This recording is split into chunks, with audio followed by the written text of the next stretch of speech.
जय हिंद मेरे सेठ सैनियों, और आप सभी का स्वागत है प्रीतम एकेडमी परिवार में।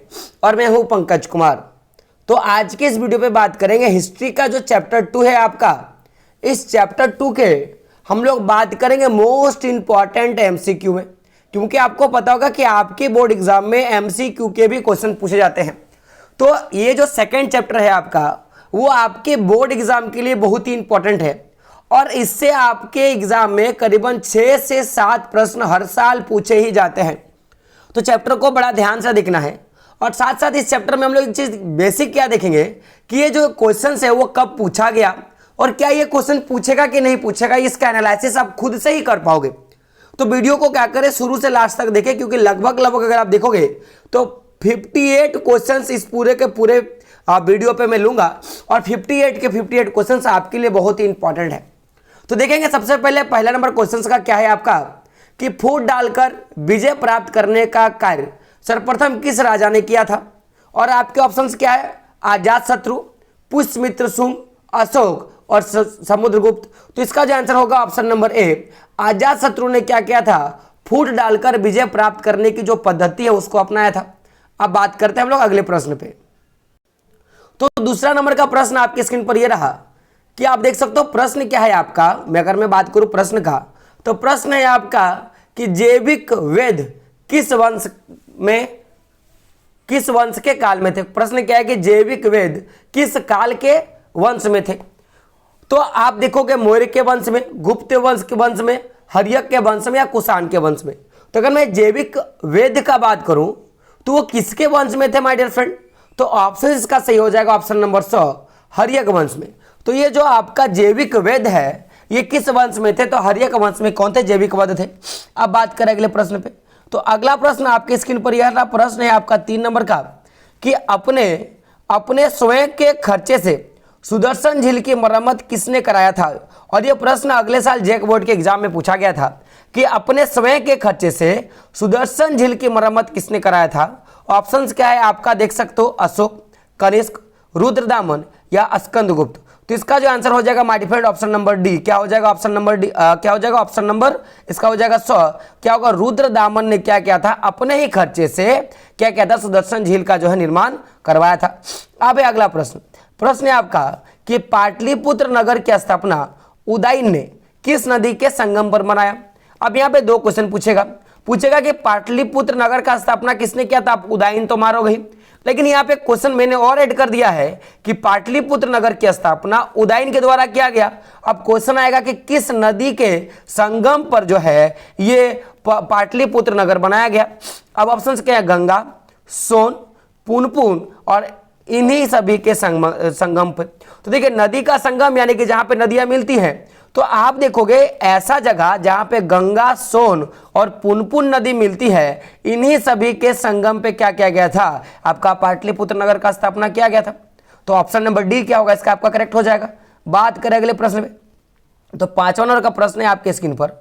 प्रश्न क्या बोल रहा है 5 नंबर का, आप देख सकते हो। प्रश्न है कि समस्त भारत ही नहीं एशिया एवं यूरोप में सर्वप्रथम हुर्नों को परास्त करने का श्रेय किस शासक को जाता है। तो जो हुर्न होता है, हुर्न वंश, उनको जो सबसे भारत में क्या पूरे एशिया में जो सर्वप्रथम जिसने हराया था, तो उस वंश का नाम शासक का नाम पूछा है। तो ऑप्शंस क्या आप देख सकते हो, 5 नंबर का ऑप्शन है आपके पास अशोक, स्कंदगुप्त है ना, समुद्रगुप्त और नेपोलियन। तो ये स्कंदगुप्त ने क्या किया था, सबसे पहले हुर्नों को हराया था।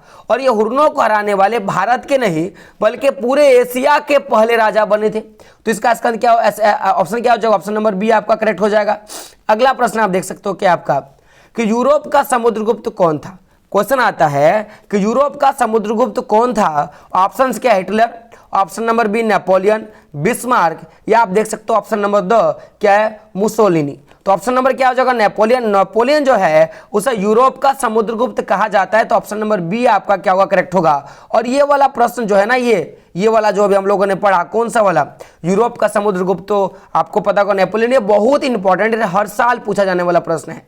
अगला प्रश्न है आपका देख सकते हो 7 नंबर का प्रश्न है कि किसके अभिलेख में भूदान का उल्लेख मिलता है। किसके अभिलेख में भूदान का अभिलेख मिलता है।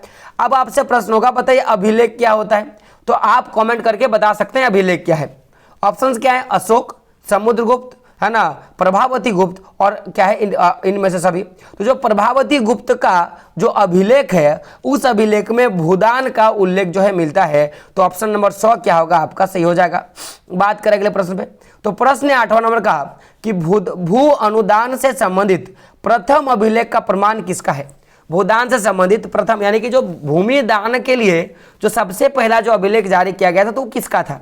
ऑप्शंस क्या आप देख सकते हो, मौर्य काल का था या सातवाहन काल का था या शुंग काल का था या गुप्त काल का था। तो ऑप्शन नंबर ब होगा, यानी कि जो सातवाहन जो काल था इसी काल में सबसे पहले क्या किया गया था, भूमि अनुदान से संबंधित प्रथम अभिलेख जो है वो जारी किया गया था या उसका प्रमाण जो है मिलता है। बात करें अगले प्रश्न पे, तो 510 ईस्वी में सती प्रथा के साक्ष्य वाला प्रथम अभिलेख कहाँ मिला है। देखिए 510 ईस्वी का जो सती प्रथा का साक्ष्य, सती प्रथा क्या था कि अगर किसी औरत का पति मर जाता है और वो जिंदा होती है तो उसको क्या किया जाता था कि उसके ही पति के साथ जला दिया जाता था, सती प्रथा था। तो पूछेगा कि ये जो सती प्रथा है इसका साक्ष्य सर्वप्रथम कहाँ मिला था, किस अभिलेख में मिला था। ऑप्शंस क्या है, एरण जिसको सागर अभिलेख कहा गया, गुजरा जिसको दतिया कहा गया, मस्की या जूनागढ़ का अभ्यारण्य। तो जो 9 नंबर है इसका आंसर क्या होगा, ऑप्शन नंबर ए। तो एरण जो अभ्यारण्य है जिसको सागर भी कहा जाता है तो इसी में सर्वप्रथम सती प्रथा के साक्ष्य का वर्णन किया गया है। अगला प्रश्न आप देख सकते हो, प्रश्न आपका कि किस शिलालेख से अशोक द्वारा कलिंग विजय का पता चलता है। और देखिए सबसे बड़ा इंपॉर्टेंट क्वेश्चन ये क्वेश्चन आपके बिहार बोर्ड, जैक बोर्ड और यूपी बोर्ड के एग्जाम में पूछा जाने वाला क्वेश्चन है कि किस शिलालेख से अशोक द्वारा कलिंग विजय का पता चलता है। तो ऑप्शन क्या है देख सकते हो, आपका 10वां का प्रश्न का ऑप्शन है प्रथम, 5वें, 10वें या 13वें। तो जो 13वां जो शिलालेख है आपका उस 13वें शिलालेख से अशोक के कलिंग विजय के बारे में पता चलता है। बात करें अब अगला है 11 नंबर का प्रश्न है और आप देख सकते हो ये बिहार बोर्ड का प्रश्न पूछा गया प्रश्न है, 2011 में पूछा था और जैक बोर्ड में भी ये प्रश्न जो है लगातार 2 सालों से पूछ रहा है। अब अगला प्रश्न है कि किस विद्वान ने मात्रा अभिलेखों के आधार पर अशोक के इतिहास लिखने का जो है सलहे प्रयास किया है, यानी कि अशोक के इतिहासों के बारे में लिखने के लिए जो अभिलेखों में जो मात्राओं का प्रयोग किया इसके बारे में उन्होंने किया। तो अगर बात करूं ऑप्शंस का तो ऑप्शंस क्या है, 11 नंबर का ऑप्शंस है देख सकते हो, विस्टन स्मिथ, जेम्स प्रिंसिप, उसके बाद आपका हो गया काशी प्रसाद जायसवाल या देवदत्त रामकृष्ण भंडाकर। तो क्या होगा, देवदत्त रामकृष्ण भंडाकर इसका क्या होगा सही होगा। अगला प्रश्न है 12 नंबर का कि मौर्य काल का निम्न में से कौन सर्वाधिक महत्वपूर्ण नमूना है। नमूना मतलब किसके आधार पर हम लोग मौर्य काल को सबसे ज्यादा हम लोग मानते हैं। ऑप्शंस क्या है देख सकते हो, आपका ऑप्शन नंबर है, ऑप्शन है चैत्य, आपका क्या है चैत्य, स्तूप, गुहा वास्तुकला या स्तंभ। तो जो स्तंभ है आपका यही जो है मौर्य काल का सबसे महत्वपूर्ण नमूना माना गया स्तंभ, जैसे आपने अशोक का स्तंभ पढ़ा होगा। अगला प्रश्न आपका इंडिका की रचना, देखो ये इंपॉर्टेंट क्वेश्चन है क्योंकि आप देख सकते हो कितने सारे एग्जाम में, बिहार बोर्ड के एग्जाम में तो पूछा गया, साथ ही जैक बोर्ड के भी एग्जाम में पूछा गया है। तो इंडिका की रचना किसने किया था। ऑप्शंस क्या आपका कौटिल्य, मेगास्थनीज, अल्बरूनी या इतिस्गिन। तो अगर मैं बात करूं 13 नंबर प्रश्न का, क्योंकि इसमें इंडिका कहा गया है तो इसकी जो रचना है माय डियर फ्रेंड उस किसने किया था, मेगास्थनीज के द्वारा किया गया। तो आपको याद रखना है कि इंडिका किसके द्वारा लिखा गया, मेगास्थनीज के द्वारा लिखा गया। अब अगला प्रश्न है प्रयाग प्रशस्ति की रचना किसने किया था। और यह भी प्रश्न सबसे इंपॉर्टेंट है क्योंकि देखिएगा बिहार बोर्ड का जो एग्जाम है उसमें 2010, 13, 15, 16, 17 में ही पूछा गया और झारखंड बोर्ड के भी एग्जाम में एक दो बार पूछा गया है। तो प्रयाग प्रशस्ति की रचना किसने किया था। अगर ऑप्शंस का आप बात करोगे देखोगे तो क्या है, कालिदास, बाणभट्ट, हरिसेन और पतंजलि। तो ये जो प्रयाग प्रशस्ति है इसको हरिसेन के द्वारा लिखा गया था। तो ऑप्शन नंबर क्या हो जाएगा आपका 100 सही हो जाएगा।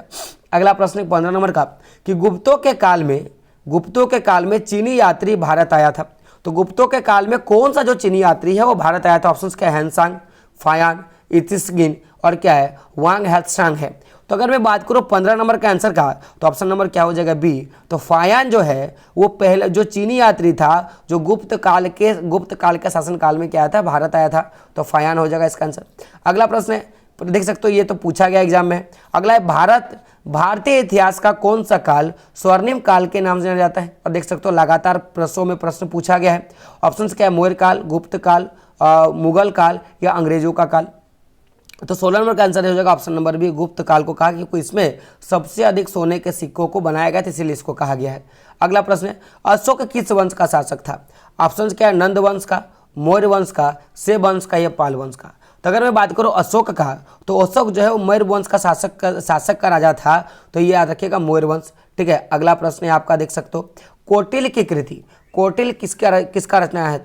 कोटिल जो है, कोटिल की कृति यानी कोटिल ने क्या लिखा था? तो मेघदूत लिखा था, अर्थशास्त्र लिखा था, या मालवी का जो लिखा था, या ऋतु संहार लिखा था? तो बात करें 18 नंबर प्रश्न का, तो ऑप्शन नंबर बी हो जाएगा, कोटिल ने क्या लिखा था? अर्थशास्त्र लिखा था। और देख सकते हो पूछा गया प्रश्न।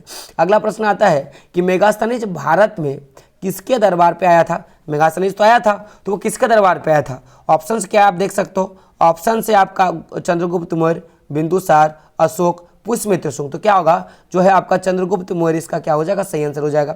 अगला प्रश्न है आपका, देख सकते हो 20 नंबर का प्रश्न है आपका, समुद्रगुप्त की जानकारी होती है, समुद्रगुप्त की जानकारी किस अभिलेख से मिला है हमको? तो बात करें ऑप्शंस पे, तो मथुरा अभिलेख, प्रयाग प्रशस्ति अभिलेख, या है वंश खेरा अभिलेख, या है एलोह अभिलेख? तो प्रयाग प्रशस्ति जो है इससे हमको समुद्रगुप्त का मिला है। और आप बताइए प्रयाग प्रशस्ति लिखा किसने? क्योंकि अभी जस्ट कुछ देर पहले हम लोगों ने पढ़ा। अब बात करते हैं अगले प्रश्न पे, 21 नंबर का प्रश्न है आपका, और देख सकते हो ये क्वेश्चन पूछा गया है। प्रश्न क्या है कि पाटलिपुत्र नगर का स्थापना किसने किया था? और हम लोगों ने कुछ ही देर पहले ये क्वेश्चन पढ़ा था। ऑप्शन क्या है, बिंबिसार, उदयन, अजातशत्रु या चंद्रगुप्त मौर्य? तो बात करेंगे 21 नंबर प्रश्न का, तो इसका आंसर क्या हो जाएगा? उदयन। और हम लोगों ने देखा था कि ये 3 नदियों के संगम पे बना था, हम लोगों ने देख लिया था। अगला प्रश्न है, नवरत्न क्या है? 22 नंबर का प्रश्न, नवरत्न किस शासक के दरबार में रहते थे? ऑप्शन क्या है आपका, ऑप्शन से आपका अशोक, दूसरा है कनिष्क, तीसरा है आपका समुद्रगुप्त, चौथा है चंद्रगुप्त विक्रमादित्य। तो चंद्रगुप्त विक्रमादित्य जो है इसके ही दरबार में नवरत्न रहते थे, यानी कि 9 के संख्या में जो है मंत्री रहा करते थे। बात करें अगले प्रश्न में, प्रश्न है आपका, अभिज्ञान शकुंतलम की रचना है। और ये क्वेश्चन देखिए जैक बोर्ड 2018 में पूछा है। और सॉरी, ये प्रश्न है ना, ये आपका अभिज्ञान शकुंतलम, ये आपका जैक बोर्ड 2022 या 23 में पूछा गया क्वेश्चन है, और इंपॉर्टेंट क्वेश्चन है, आपको याद रखना है। क्या है, अभिज्ञान शकुंतलम के रचनाकार कौन है? ऑप्शन क्या है, कालिदास। 23 नंबर का प्रश्न है, क्या है, कालिदास, बाणभट्ट, अश्वघोष या कौटिल्य? तो इसका आंसर क्या हो जाएगा? 23 का ऑप्शन नंबर है, कालिदास ने क्या लिखा था? अभिज्ञान शकुंतलम लिखा था। और ये बड़ा इंपॉर्टेंट क्वेश्चन है। अब देख सकते हो 2018 जैक बोर्ड की एग्जाम में पूछा गया प्रश्न है कि प्रयाग प्रशस्ति का संबंध किस गुप्त शासक से है? ऑप्शंस क्या है, चंद्रगुप्त वन, समुद्रगुप्त, स्कंदगुप्त या चंद्रगुप्त विक्रमादित्य? तो बात करें 24 नंबर का आंसर का, तो ऑप्शन नंबर बी होगा, समुद्रगुप्त से संबंधित कौन है? प्रयाग प्रशस्ति। और ये जो है किससे संबंधित है? आपका समुद्रगुप्त से। अगला प्रश्न है 25 नंबर का प्रश्न है आपका कि प्राचीन भारत में अभिलेख की शुरुआत किस शासक ने किया था? प्राचीन भारत में अभिलेख का शुरुआत किस शासक के द्वारा किया गया? ऑप्शंस क्या आपका, चंद्रगुप्त मौर्य के द्वारा, उसके बाद है आपका अशोक के द्वारा, चंद्रगुप्त के द्वारा, या आपका समुद्रगुप्त के द्वारा? तो इसका जो आंसर हो जाएगा ऑप्शन नंबर क्या हो जाएगा आपका, 25 का बी हो जाएगा। अशोक ने क्या किया था? प्राचीन भारत में अभिलेखों की शुरुआत किया था। अगला प्रश्न है आपका, प्रश्न देख सकते हो 26 नंबर का प्रश्न है आपका कि किस शासक को प्रियदर्शी कहा गया? और मोस्ट VVI क्वेश्चन है, ये भी आपको याद रखना है। अशोक, समुद्रगुप्त, चंद्रगुप्त या बिंदुसार? तो ऑप्शन होगा 26 नंबर का क्या होगा? ऑप्शन नंबर है, अशोक को क्या कहा गया? प्रियदर्शी कहा गया। और आप बताइए अशोक के अभिलेख का खोज किसने किया था? आपको फटाफट ऑप्शन बताना है। 27 नंबर का प्रश्न आप देख सकते हो क्या है कि कथन आपका सही है कि नहीं, इसके बारे में आपका प्रश्न दिया गया है। तो प्रश्न है, कोटिल का अर्थशास्त्र, देखिए गौर कीजिएगा, कोटिल का अर्थशास्त्र मौर्यकालीन इतिहास की रचना का एक प्रमुख स्रोत माना गया है, पहला। और ऑप्शन क्या है, कोटिल चंद्रगुप्त मौर्य का प्रधानमंत्री था। तो देखिए कोटिल, यानी आपको पता होगा कोटिल जो था वो चंद्रगुप्त काल में जो चंद्रगुप्त मौर्य हुआ है उनके गुरु थे। बात क्लियर है? अब कोटिल जो क्या थे, उनके गुरु थे। और ये जब गुरु यार इन्होंने जब अपना अर्थशास्त्र लिखा, तो उस शास्त्र में अपने काल के दौरान जो भी घटनाएं उनके बारे में लिखा है। यानी कि जाहिर सी बात है कि कोटिल का जो अर्थशास्त्र था, यानी कि चाणक्य हम लोग बोलते हैं, तो चाणक्य का अर्थशास्त्र कहीं ना कहीं मौर्य काल के इतिहास के बारे में जानकारी देता है। और चूंकि ये गुरु था तो उसका प्रधानमंत्री भी हुआ करता था। तो ऑप्शन नंबर ए आपका सही होगा कि दोनों ही क्या है आपका सही है, और आर जो है ए का सही व्याख्या करता है। बात करें अगले प्रश्न में। प्रश्न आपका देख सकते हो, प्रश्न है आपका 28 नंबर का प्रश्न है आपका। 28 का प्रश्न है कि मेगास्थनीज बिंदुसार के दरबार में आया था क्या? तो हम लोगों ने देखा था कि मेगास्थनीज जो है बिंदुसार के दरबार में नहीं आया था। तो देखिए यहाँ पे क्या होगा, ए तो आपका सत्य हो जाएगा। अगला प्रश्न है मेगास्थनीज ग्रीक था, तो हाँ ग्रीक था, तो आर क्या होगा सहित, यानी कि ऑप्शन नंबर 2 होगा। तो आप मुझे बताइए कि जो मेगास्थनीज है वो किसके दरबार में आया था। अब हम लोग ने देखा था कि मेगास्थनीज ने इंडिका नामक पुस्तक का रचना किया था, तो ये किसके दरबार में आया था आपको बताना है। तो ये देखिए सबसे पहला गलत क्या है कि मेगास्थनीज जो है बिंदुसार के दरबार पे नहीं आया था, वो किसके दरबार पे आपको बताना है। लेकिन मेगास्थनीज जो था वो ग्रीक था, तो आपको याद रखना है कि मेरे मेगास्थनीज कहाँ का था, ग्रीक था, आपको क्या याद रखना है, ठीक है। बात करें अगले प्रश्न में। प्रश्न आपका देख सकते हो 29 नंबर का प्रश्न है आपका कि मौर्य काल का टकसाल का प्रधानमंत्री, देखिए टकसाल यानी कि जहाँ पे पैसे बनाए जाते थे। तो जो 29 नंबर प्रश्न है उसका आंसर क्या हो जाएगा। प्रश्न क्या है कि मौर्य काल के टकसाल का प्रधान कौन था, कोषाध्यक्ष, मुद्राध्यक्ष, पणियाध्यक्ष या लक्षणाध्यक्ष। तो ऑप्शन नंबर क्या होगा, डी हो जाएगा। क्या हो जाएगा, ऑप्शन नंबर डी, लक्षणाध्यक्ष। अगला कथन है पतंजलि के महाभाष्य। अब देखिए पूछता है कि पतंजलि की रचना क्या है, तो महाभाष्य क्या है, पतंजलि की रचना है। तो पूछेगा पतंजलि के महाभाष्य से किसकी जानकारी मिलती है। ऑप्शन क्या है, मौर्य काल का, गुप्त काल का, कुषाण काल का, इनमें से सभी। तो बात करें 30 नंबर का, तो ऑप्शन नंबर 30 का, तो ऑप्शन नंबर ए क्या होगा, सही होगा। तो पतंजलि के द्वारा जो रचना किया गया महाभाष्य में, तो उसमें मौर्य काल के रचना के बारे में, मौर्य काल के बारे में जानकारी मिलता है। तो ऑप्शन नंबर ए क्या होगा, सही होगा। अब देखिए इंपॉर्टेंट क्वेश्चन है, जैक बोर्ड में भी कई बार पूछा है, बिहार बोर्ड में तो हर साल पूछ ही जाता है। धम्म महामात्रों को किसने नियुक्त किया था। देखिए धम्म महामात्रों यानी कि धर्म के नीति को बचाने वाले या धर्म के नीति के पालन करने वाले या धर्म के नीति को सुरक्षित करने के लिए एक पूरा का पूरा कमेटी का गठन किया था, जिसे महापात्रों कहा गया, धम्म का महापात्र। तो पूछेगा कि धम्म के महापात्रों का नियुक्ति किसने किया था। जाहिर सी बात जिसने लगाया होगा उसने नियुक्त किया होगा। तो धम्म नीति का प्रचार जो है वो जो है आपका चंद्रगुप्त मौर्य के काल में हुआ था। तो पूछेगा धम्म महापात्रों को किसने नियुक्त किया था, तो चंद्रगुप्त मौर्य ने किया था। ऑप्शन नंबर ए आपका क्या होगा, सही आंसर हो जाएगा। अगला प्रश्न है आपका अर्थशास्त्र एवं इंडिका से किस राजवंश के बारे में जानकारी मिलता है। तो ऑप्शंस आपका देख सकते हो, ऑप्शंस क्या है, मौर्य, गुप्त, कुषाण या सातवाहन। तो ऑप्शन नंबर आपका क्या हो जाएगा, ए क्या होगा आपका, सही होगा, मौर्य के बारे में।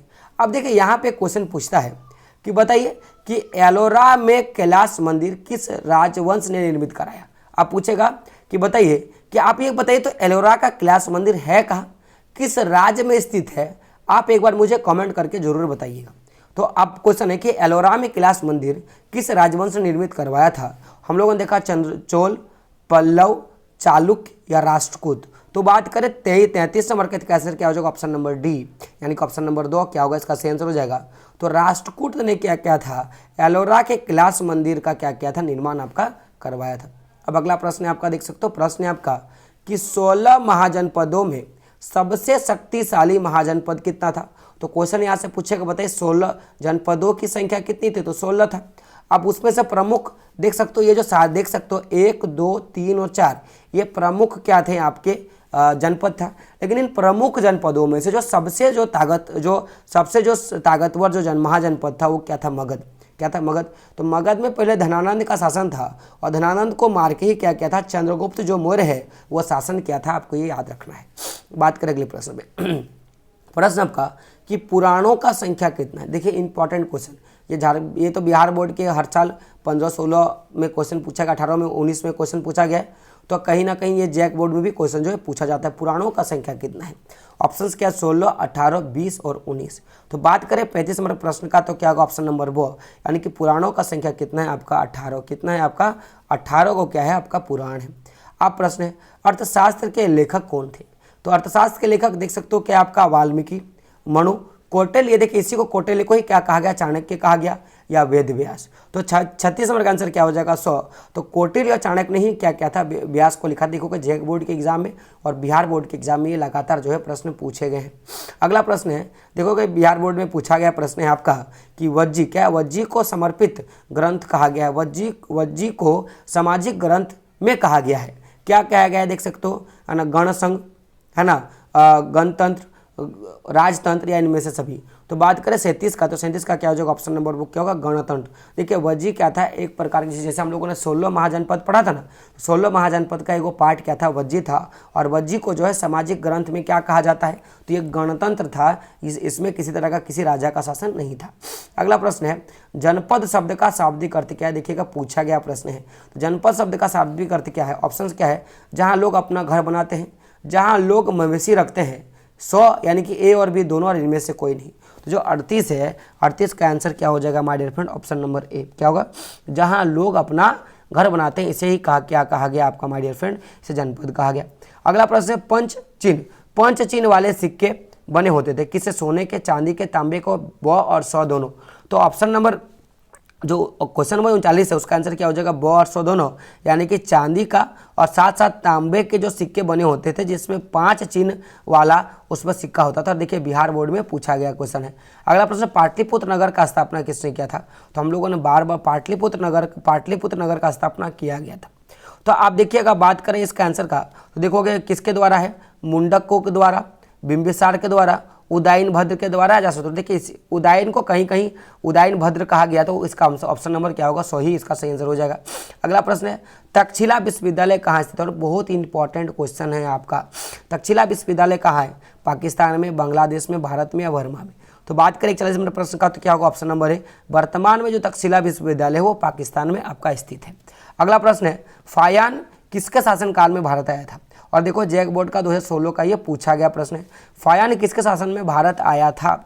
ऑप्शन क्या है? समुद्रगुप्त, रामगुप्त, चंद्रगुप्त द्वितीय और क्या आपका स्कंदगुप्त। तो जो 42 है उसका आंसर क्या हो जाएगा? आपका क्या हो जाएगा? ऑप्शन नंबर 100 क्या हो जाएगा? Basic option number 100। तो चंद्रगुप्त द्वितीय, इसी को चंद्रगुप्त विक्रमादित्य भी बोलते हैं, तो ऑप्शन नंबर 100 आपका क्या होगा? सही होगा। और देखो कि जैक बोर्ड के क्वेश्चन में पूछा गया 2016 और 17-19 में पूछा गया था, और बिहार बोर्ड में 15, 18 और 21 में क्वेश्चन पूछा गया। प्रश्न क्या आपका? भारत का नेपोलियन किस शासक को कहा जाता है? और आपके ऑप्शन देख सकते हो क्या? अशोक, समुद्रगुप्त, अकबर या चंद्रगुप्त मौर्य। तो ऑप्शन नंबर क्या होगा? ब, समुद्रगुप्त को क्या कहा गया? भारत का नेपोलियन। और यूरोप का नेपोलियन हम लोगों ने देखा था किसे कहा गया था, अभी हम लोगों ने कुछ देर पहले पढ़ा था। 44 नंबर का प्रश्न है आपका कि कनिष्क का राज्यरोहण कब हुआ था? जो कनिष्क है उसका राज्यरोहण सैनिक को गद्दी पे कब बैठाया गया था? ऑप्शन क्या आपका? 48 ईसा में, 78 ईसा में, 88 ईसा में और 98 ईसा में। तो क्या होगा? ऑप्शन नंबर आपका जो है ब, इसका सही हो जाएगा। 50 नंबर का प्रश्न क्या है आपका कि मौर्य साम्राज्य का प्रथम शासक कौन था? ऑप्शंस क्या आप देख सकते हो, जैक बोर्ड में पूछा गया है, 18 में पूछा, बिहार बोर्ड में पूछा, और जैक बोर्ड का जो 2022 का जो टर्म 1 का एग्जाम हुआ था उसमें भी पूछा गया था। तो पूछा क्या गया? चूंकि हम लोगों ने क्या देखा, पूछा गया है कि मौर्य साम्राज्य का प्रथम शासक कौन था? ऑप्शन क्या है? बिंदुसार, चंद्रगुप्त मौर्य, अशोक और महेंद्र। तो आपका अगर इसका आंसर का मैं बात करूं तो क्या होगा? ऑप्शन नंबर ब, चंद्रगुप्त मौर्य जो था वो पहला शासक था जिन्होंने किसको हराया था? तो धनानंद को हराया था, जो नंद वंश का क्या था? शासक था। अगला प्रश्न, मेगास्थनीज कौन था? ऑप्शन देख सकते हो क्या आपका? यात्री, व्यापारी, राजदूत या गुलाम। तो जो मेगास्थनीज था जो कि भारत आया था, तो ये क्या थे माय डियर फ्रेंड? ये एक राजदूत था। क्या था? राजदूत।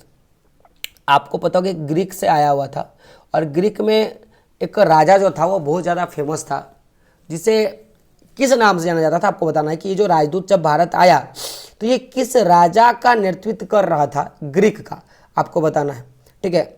और उसने लगभग समस्त विश्व को जीतने का काम किया था। उसके नाम क्या गया? अलेक्जेंडर लगाया गया था। आपको मैं इतना बता सकता हूँ, आपको क्या करना है उसका नाम बताना है।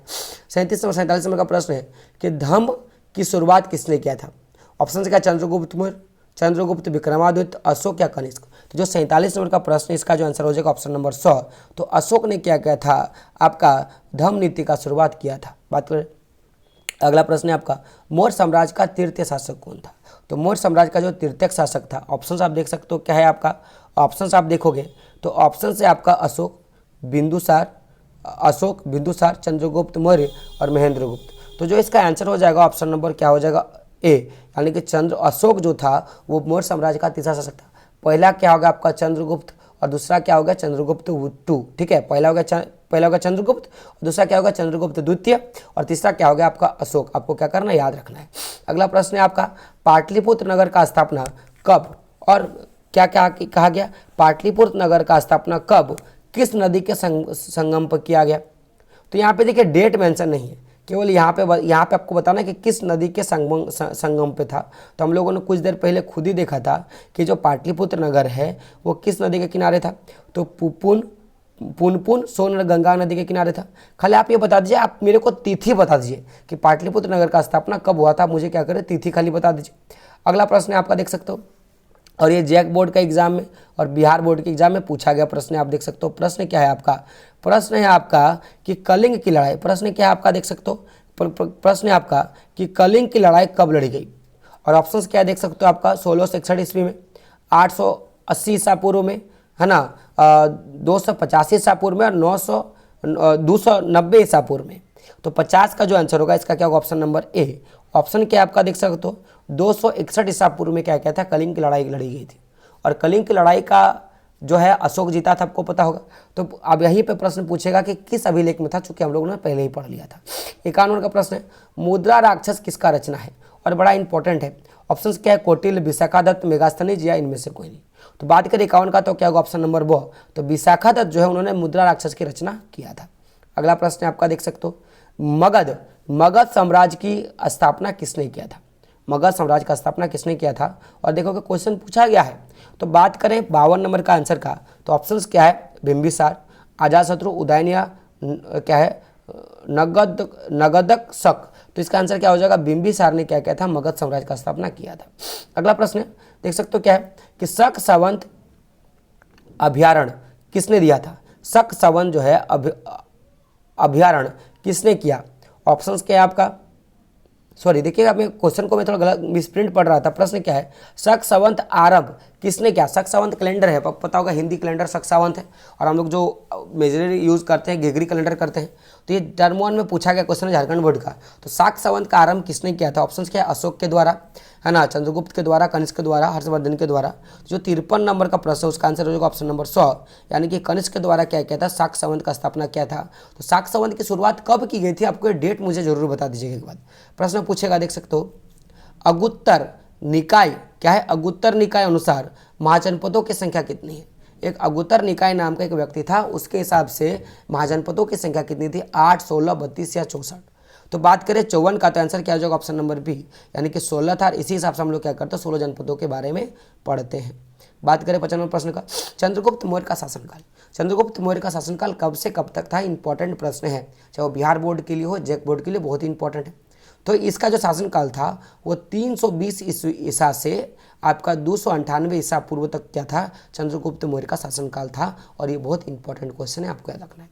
अगला प्रश्न है कि चंद्रगुप्त देख सकते विक्रमादित्य, इसका आगे चंद्रगुप्त लगेगा। चंद्रगुप्त विक्रमादित्य की उपाधि किस सम्राट ने ग्रहण किया था।